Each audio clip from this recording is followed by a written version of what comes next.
Well, the Raiders play in Cincinnati this week, and the Chargers obviously home for the season because they lost that game. The most disappointing team that missed the playoffs in 2021 is who, Charean?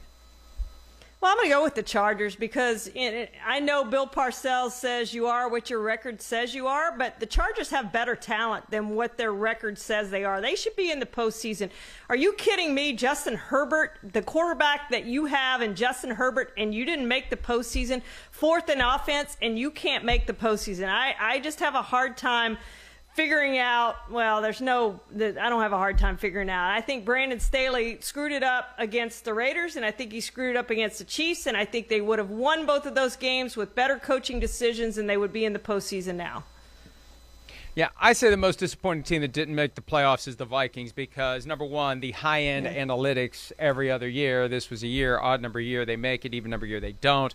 It had held for like 5 years, 6 years. It fell apart this year. But all the investment that they made in Kirk Cousins, the talent they have on the offensive side of the ball, the defensive coach that they used to have in Mike Zimmer, it should have worked. And they had all those games where they led and they blew the leads. I think it was a horrible indictment of the organization that the Vikings failed to make it to the playoffs. And it's one of the reasons why both Mike Zimmer and Rick Spielman were politely asked to gather their things and vacate the premises on Monday by ownership because they were expected to make it to the playoffs in the 2021 season. How about this? The most impressive team that didn't get into the playoff field in 2021. Who would you pick there?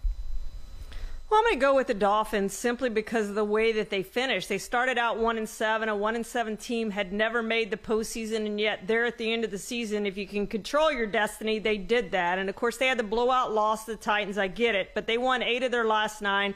They didn't quit against the Patriots in Week 18.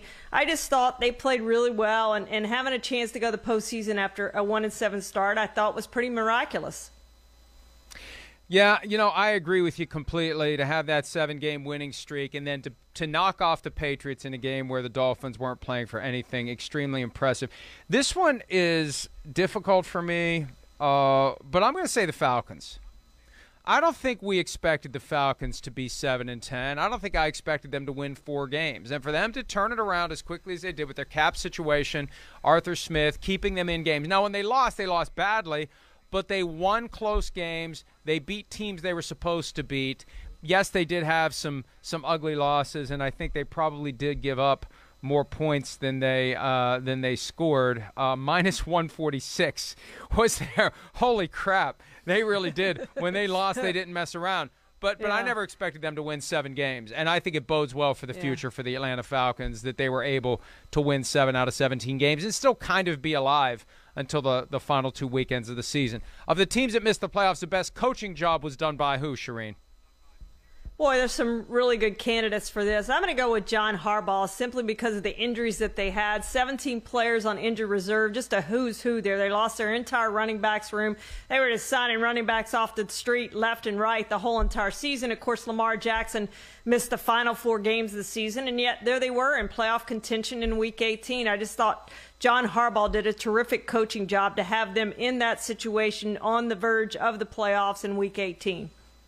And I'm going with Sean Payton, the Saints head coach, the ability of that team to keep it together and stay as close to the playoffs as they did. And really, if the 49ers don't pull off that win, down 17-0 against the Rams, Saints are in. The Saints are in. And Trevor Siemian is the quarterback this weekend. So maybe it's good that the 49ers pulled it off. The 49ers did us all a favor, and the Saints a favor, because it could have been like another Ian Book game. Although I will say this, Trevor Siemian came into that game back in Week 8 in the Superdome against the Bucs and won the game. And I think what Sean Payton did with the cap issues, the transition away from Drew Brees, the absence of a high-end quarterback, great job by Sean Payton. And even though they've got major cap issues for 2022, Mickey Loomis has done a good job of figuring those things out in the past. And I just, as long as Sean Payton's with the Saints, and hopefully for the Saints he'll be there for a long time, they will continue to be relevant and competitive. Even in the years they don't make it to the playoffs, they'll make it very interesting.